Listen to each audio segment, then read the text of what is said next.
មុំខ្ញុំនេះខងគេសុចិត្តទំនេរមិនចង់បានប្តីនៅផ្ទះតែពីនាងម៉ែទូត្រូវម៉ែចែក៏មិនដែរអីឃើញគេបានប្តីផឹកស្រាពេលប្តីស្រវឹងកាលណាចេឡូឡាក៏រត់ញ៉ៃញ៉ៃចេឡូឡាក៏រត់ញ៉ៃញ៉ៃដាំបាយពួកអូរេតឹងជើងធំឡើងខ្មឹកប៉ុនដៃដំរី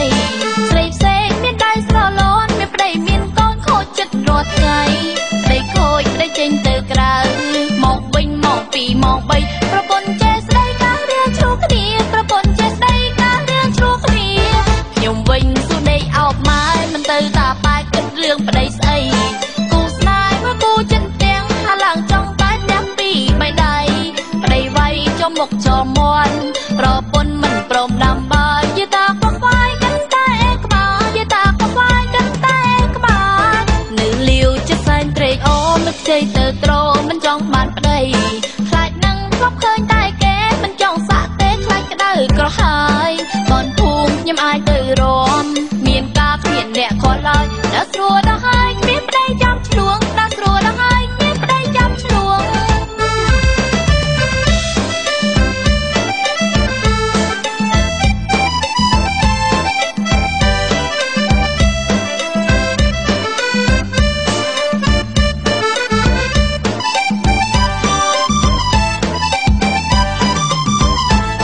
ក្រមុំខ្ញុំនេះខងគេសុចិត្តទំនេរមិនចង់បានប្តីនៅផ្ទះតែពីនាងម៉ែទូត្រូវម៉ែចែក៏មិនដែរអីឃើញគេបានប្តីផឹកស្រាពេលប្តីស្រវឹងកាលណាចេឡូឡាក៏រត់ញ៉ៃញ៉ៃចេឡូឡាក៏រត់ញ៉ៃញ៉ៃដាំបាយពួកអូរេតឹងជើងធំឡើងខ្មឹកប៉ុនដៃដំរី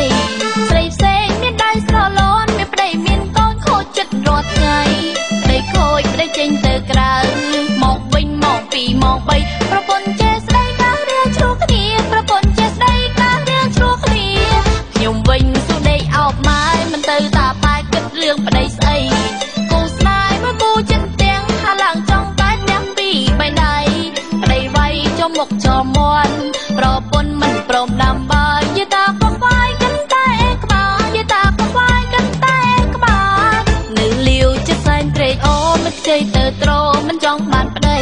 ខ្លាចនឹងធ្លាប់ឃើញតែគេមិនចង់សាក់ទេខ្លាចក្តៅក្រហាយបនភូមិខ្ញុំអាចទៅរ